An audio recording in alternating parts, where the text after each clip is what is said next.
Hello aspirants, स्वागत है आप सब लोगों का एग्जाम सेतु चैनल में। कुछ समय से हमारी सीरीज जो है वो नहीं आ रही थी, लेकिन फिर हम फिर से कंटिन्यू करेंगे इस सेशन को। अभी तक हम लोगों ने आर्टिकल नंबर 14 तक पढ़ लिया था। अब हम आर्टिकल नंबर 15 को पढ़ रहे हैं, जो हमारे फंडामेंटल राइट पार्ट 3 का भाग है।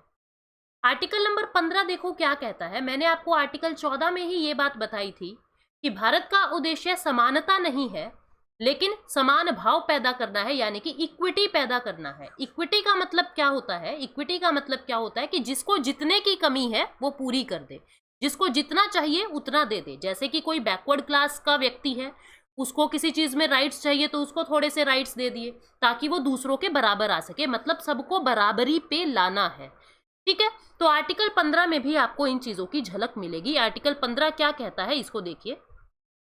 आर्टिकल 15 ये कहता है कि किसी भी सिटीजन के खिलाफ, सिटीजन आर्टिकल 15 जो है वो केवल भारत के नागरिकों के लिए ही लागू होगा। मैं आपको बता दूं, 15, 16, 19, 29 और 30, साथ में आर्टिकल सब क्लोज 2, ये कुछ ऐसे अनुच्छेद हैं, कुछ ऐसे अधिकार हैं आप लोगों के पास। ये आर्टिकल्स केवल भारतीय नागरिकों के लिए होंगे, केवल इंडियन सिटीजन्स के लिए होंगे। ये नॉन इंडियंस के लिए नहीं होंगे, नॉन सिटीजन के लिए नहीं होंगे। बाकी बचे हुए जितने भी आर्टिकल्स हैं, जितने भी आपके फंडामेंटल राइट है, जैसे कि 14, 17, 18 के बाकी बचे हुए भाग, 20, 21, 22, 23 एक्सेट्रा एक्सेट्रा 35 तक, ये जितने भी अनुच्छेद हैं ये सिटीजन और नॉन सिटीजन दोनों के लिए होंगे। लेकिन ये वाले जो है 15, 16, 19, 29, 30, ये केवल भारतीय नागरिकों के लिए होंगे। इसको याद रखना, ये क्वेश्चन पूछ लिया जाता है। तो आर्टिकल 15 के अंदर भी समानता की बातें हैं। आर्टिकल 15 सब क्लोज 1 क्या कहता है? जाति के आधार पे, धर्म के आधार पे, लिंग के आधार पे, जन्म स्थान के आधार पे, यानी कि race, religion, caste, sex, place of birth के आधार पे किसी भी भारतीय नागरिक के साथ कोई भी भेदभाव नहीं होगा, ठीक है। इसके अलावा अगर किसी और बेस पे भेदभाव हो रहा है तो उसको आर्टिकल 15 नहीं रोकता। केवल ये वो आधार हैं जिनके बेस पे किसी के भी साथ कोई भी भेदभाव नहीं हो सकता।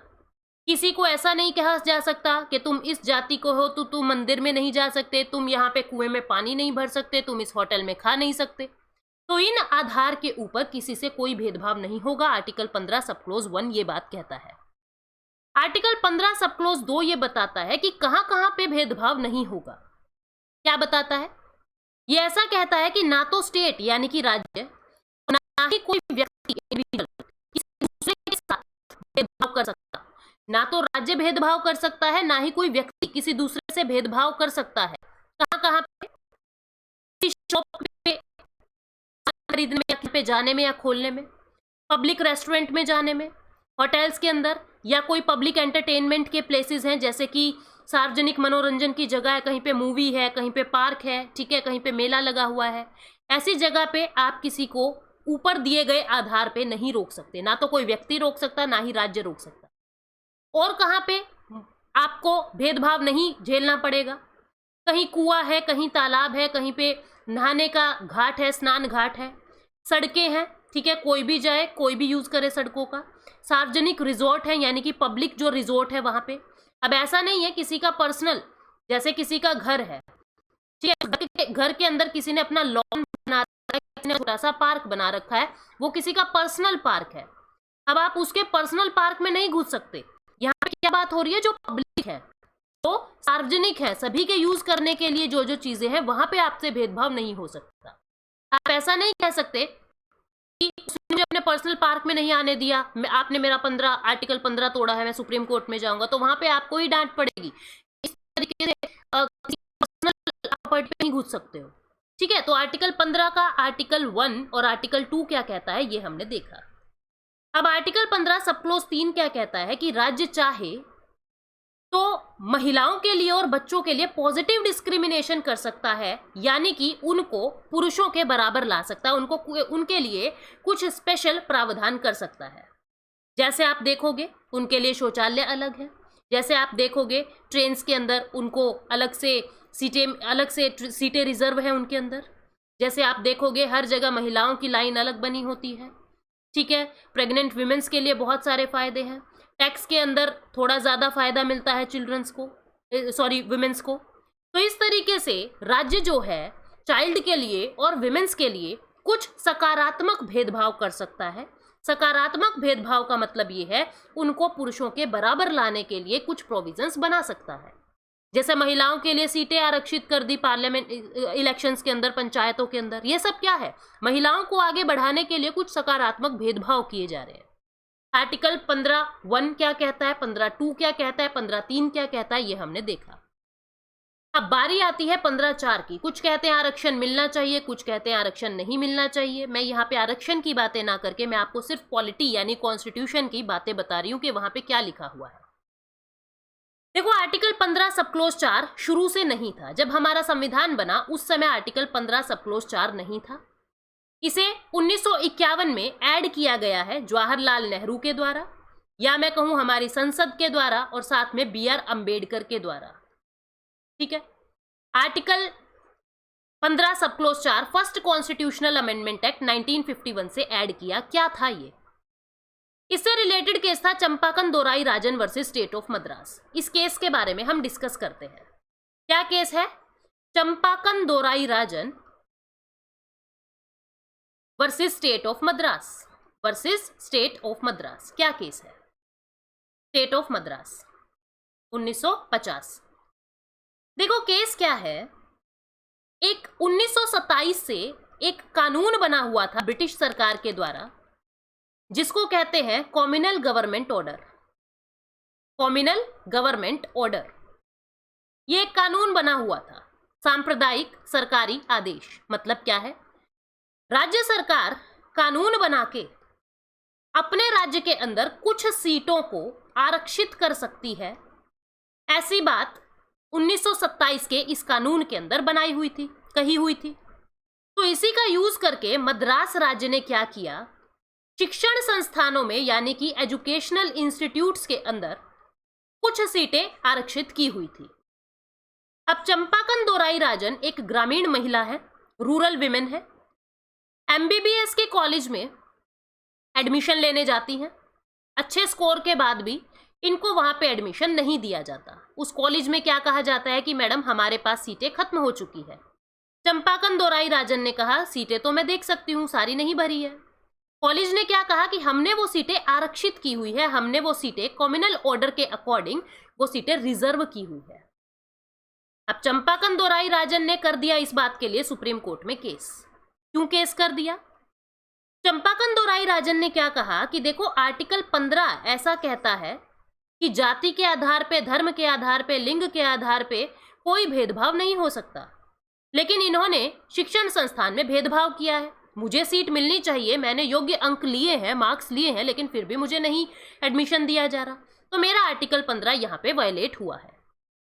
सुप्रीम कोर्ट पूछती है राज्य से कि आपने इनको एडमिशन क्यों नहीं दिया। राज्य सरकार ने क्या कहा कि देखिए, एक तो कॉम्युनल गवर्नमेंट ऑर्डर था और आर्टिकल 46 ऐसा कहता है कि आर्टिकल 46 आपके राज्य के नीति निदेशक सिद्धांतों के अंदर आते हैं।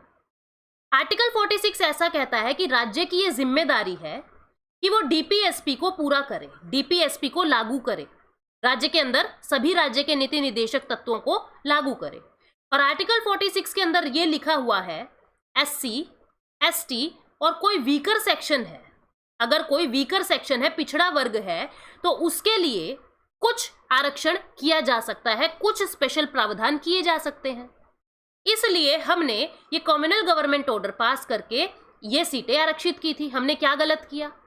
संविधान के अंदर ही तो लिख रखा है कि आर्टिकल 46 यानी कि जो डीपीएसपी है, राज्य के नीति निदेशक तत्व है, उनको लागू करना राज्य की रिस्पॉन्सिबिलिटी है, और हमने इन्हीं को देखते हुए इन सीटों को आरक्षित किया था। तो हमारी तो गलती है ही नहीं। अब सुप्रीम कोर्ट के सामने प्रश्न चंपाकन दोराई राजन या राज्य का नहीं था।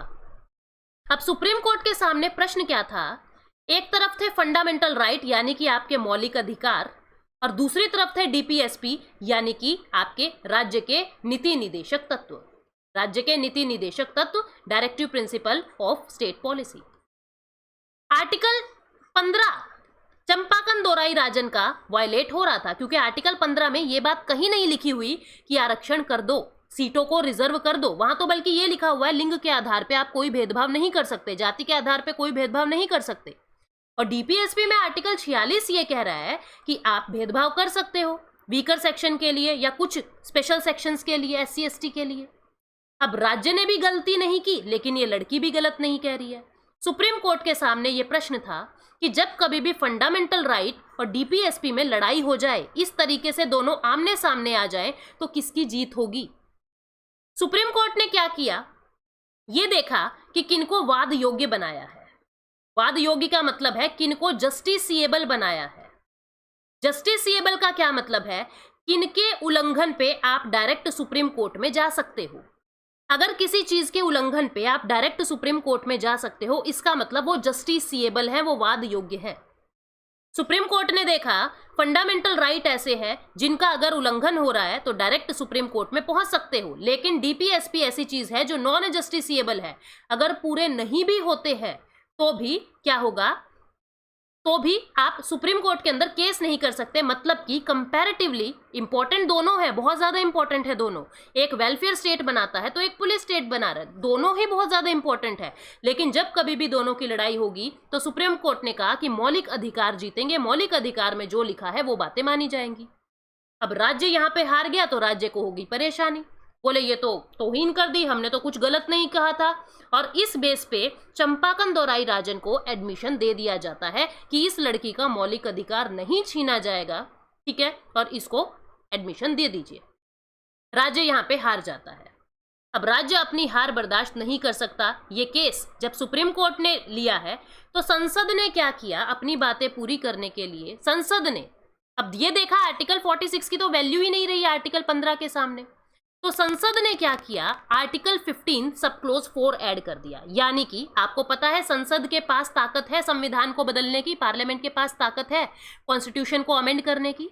उन्होंने फंडामेंटल राइट्स में बदलाव किया और आर्टिकल 15(4) में एक चीज डाल दी कि राज्य SC ST और बैकवर्ड क्लासेस के लिए, अब ये बैकवर्ड क्लासेस की क्या कहानी है ये मैं आपको मंडल कमीशन में समझाऊंगी, जो हम आर्टिकल 16 के अंदर पढ़ेंगे कि बैकवर्ड क्लास या अदर बैकवर्ड क्लास कौन सी होती है। ये मैं मंडल कमीशन में आपको बताऊंगी जो 1978 में बना था, ठीक है। आर्टिकल 16 जब करेंगे तब मंडल कमीशन को समझेंगे। आप सिर्फ इतनी सी बात समझें कि राज्य के हार जाने के बाद संसद ने एक कानून इसके अंदर ऐड कर दिया और ये कहा कि राज्य SC ST और बैकवर्ड क्लास के लिए कुछ एजुकेशनल इंस्टीट्यूशंस के अंदर, मतलब कि एजुकेशनल इंस्टीट्यूशंस के अंदर कुछ स्पेशल प्रावधान कर सकता है, पिछड़े वर्ग के लिए विशेष प्रावधान कर सकता है। ये बात किससे रिलेटेड था, आर्टिकल 46 क्या कहता है, ये बात हमने सारी देखी। अब फिर बात आती है आर्टिकल 15 सब क्लोज 5 की। मंडल कमीशन ने कुछ रिजर्वेशन की बातें की थी, मंडल आयोग बिठाया था, ये सेकंड बैकवर्ड कमीशन आयोग था। आपको पता है कि राष्ट्रपति के पास ताकत है कि वो SC ST और बैकवर्ड क्लासेस के लिए, मतलब कि जो भी पिछड़े वर्ग हैं उनके उद्धार के लिए, उनके बढ़ावे के लिए आर्टिकल 340 का प्रयोग करके कुछ कमीशन का गठन कर सकता है। तो ऐसा पहला कमीशन काका कालेलकर बनाया था और दूसरा कमीशन मंडल आयोग बनाया था। मंडल आयोग 1978 में बना था, 1980 में इसने अपनी रिपोर्ट सबमिट की। मोरारजी देसाई के कहने पे मंडल कमीशन बना था, लेकिन 1980 में मोरारजी देसाई की सरकार गिर जाती है। ये इसकी जो बातें हैं वो 1990 में लागू हुई, 1990 में लागू हुई जब VP सिंह की सरकार थी। मंडल कमीशन ने जो बातें कही वो 1990 में लागू हुई, ठीक है। वहां पे क्या कहा गया था, देखो रिजर्वेशन की बातें थी कि किसको कितना रिजर्वेशन मिलेगा, SC को कितना, ST को कितना, OBC को कितना, ये सारी बातें की थी। और मंडल कमीशन की जो भी बातें थी उसको चैलेंज किया गया था इंदिरा साहनी केस 1993 में। बहुत ही इंपॉर्टेंट केस था इंदिरा साहनी केस। इंदिरा साहनी केस में 1993 में जो केस चला था, इसमें मंडल कमीशन की जो बातें थी, मंडल कमीशन की रिपोर्ट को चैलेंज किया गया था कि इन्होंने रिपोर्ट सही नहीं बनाई। और सुप्रीम कोर्ट ने यहाँ पे क्या कहा था, एक बात कही थी कि केवल सरकारी शिक्षण संस्थानों के अंदर ही, केवल गवर्नमेंट एडेड इंस्टीट्यूट के अंदर ही आपको आरक्षण मिलेगा। SC ST या बैकवर्ड क्लास के लिए केवल सरकारी इंस्टीट्यूट के अंदर ही किसी को एडमिशन मिल सकता है, आरक्षण मिल सकता है। ये बात कब कही थी सुप्रीम कोर्ट ने? इंदिरा साहनी केस का डिसीजन देते हुए। इंदिरा साहनी केस ने मंडल कमीशन की रिपोर्ट को चैलेंज किया था 1993 में, और सुप्रीम कोर्ट ने यह कहा था केवल सरकारी इंस्टीट्यूट्स के अंदर ही आरक्षण मिल सकता है। अब यहां पे राज्य सरकार की बातें फिर पूरी नहीं हो रही, यानी कि संसद जो हमारी सरकार है वो फिर से अब पीछे हो रही है, क्योंकि संसद चाहता है कि ना केवल गवर्नमेंट इंस्टीट्यूट बल्कि प्राइवेट इंस्टीट्यूट्स के अंदर भी आरक्षण मिलना चाहिए, ताकि सभी लोगों को बराबर पढ़ाई के अवसर मिल सके। SC ST backward class, other backward class, जितनी भी क्लासेस हैं सबको बराबर पढ़ाई के अधिकार मिल सके। संसद ऐसा चाह रहा था। सुप्रीम कोर्ट ने क्या कह दिया इंदिरा साहनी केस में? केवल SC ST और बैकवर्ड क्लासेस को ही आरक्षण मिलेगा, केवल गवर्नमेंट इंस्टीट्यूट्स के अंदर ही, सरकारी इंस्टीट्यूट्स के अंदर ही आरक्षण मिलेगा। तो यहां पे संसद ने क्या किया? संसद ने एक और सब क्लोज ऐड कर दिया 93rd अमेंडमेंट एक्ट 2005 में। क्या ऐड कर दिया कि रिजर्वेशन हायर एजुकेशनल जो उच्च शिक्षण संस्थान है वहां पे कोई ऐसा अगर इंस्टीट्यूट है जो स्टेट फंडेड है, मतलब जो सरकारी है, जो सरकारी नहीं है, कोई प्राइवेट इंस्टीट्यूट है, सभी इंस्टीट्यूट्स के अंदर, उच्च शिक्षण संस्थानों के अंदर आरक्षण मिल सकता है। ये बात आर्टिकल 15 सब क्लोज 5 के अंदर 93वें संवैधानिक संशोधन 2005 में ऐड कर दिया गया। ठीक है, तो आर्टिकल 15(4) क्या कहता है? SC ST बैकवर्ड क्लास के लिए कुछ स्पेशल प्रोविजन किए जा सकते हैं। अब उच्च शिक्षण संस्थानों में किए जा सकते हैं या नहीं, या फिर प्राइवेट कॉलेज के अंदर रिजर्वेशन की जा सकती है या नहीं, ये बात लिखी है आर्टिकल 15 सब क्लोज 5 में। और जो इंदिरा साहनी केस में सुप्रीम कोर्ट ने बात कही थी कि केवल सरकारी कॉलेज के अंदर ही एडमिशन के अंदर रिजर्वेशन होगा, उस बात को खारिज किया और संसद ने एक नया कानून बना के 15(5) डाल दिया कि प्राइवेट इंस्टीट्यूट्स के अंदर भी रिजर्वेशन मिलेगा। लेकिन जो अल्पसंख्यक का इंस्टीट्यूट है, जैसे कि एक मदरसा है, मदरसा किसका? मुस्लिम्स चलाते हैं। अब मुस्लिम अल्पसंख्यक के अंदर आते हैं, भारत में अल्पसंख्यक के अंदर है, तो इसके अंदर यानी कि जो अल्पसंख्यकों के शिक्षण संस्थान है उनके अंदर आरक्षण नहीं होगा, वो अपने हिसाब से एडमिशन करेंगे, वहां पे रिजर्वेशन नहीं लागू होगा। ये बात आर्टिकल 15 सब क्लोज 5 में कह दी। अब आगे देखिए, अब क्या होता है? रिसेंटली 2019 में 103वां संवैधानिक संशोधन पास होता है। आपको पता है अभी तक 104 कॉन्स्टिट्यूशनल अमेंडमेंट एक्ट पास हो चुके हैं, लेकिन 103वां कॉन्स्टिट्यूशनल अमेंडमेंट एक्ट 2019 का जो था उसके अंदर क्या कहा कि जनरल कैटेगरी के अंदर जो लोग आर्थिक रूप से पिछड़े हुए हैं, जो EWS कैटेगरी में आते हैं, इकोनॉमिक वीकर सेक्शन के अंदर आते हैं, जिनका सालाना आय 8 लाख से कम है, ठीक है, तो उन लोगों को एडिड अप टू 10% रिजर्वेशन, उन लोगों को भी 10% रिजर्वेशन एजुकेशनल इंस्टीट्यूशन में दे दिया गया। 15 सब क्लोज 6 ऐड किया गया और 10% तक, अप टू 10% का मतलब है 10%, अधिकतम 10% रिजर्वेशन आर्थिक रूप से पिछड़ी जनरल कैटेगरी को, अपर सेक्शन को शिक्षण संस्थानों के अंदर रिजर्वेशन दे दिया। अब मैं अप टू 10% पे इतना जोर क्यों दे रही हूं, अधिकतम 10% पे? अब राज्य संसद ने कानून बना दिया कि अधिकतम से अधिकतम आप 10% आरक्षण दे सकते हो, लेकिन कितना दे सकते हो? 2%, 3%, 4%, 5%, 9% या 10%, ये डिसाइड करेगी वहां की राज्य सरकार। सभी राज्य सरकार ये डिसाइड करेगी, हमारे राज्य में 5%, हमारे राज्य में 6%, हमारे राज्य में इतना प्रतिशत, लेकिन अधिकतम 10% आरक्षण मिल सकता है। अब इस संवैधानिक संशोधन के पास होने से कौन सा वर्डिक्ट बदल गया? एक केस हुआ था MR Balaji versus state of Mysore 1962। MR Balaji versus state of Mysore 1962 में सुप्रीम कोर्ट ने यह कहा था आप 50% से ज्यादा का रिजर्वेशन नहीं दे सकते, आरक्षण नहीं दे सकते।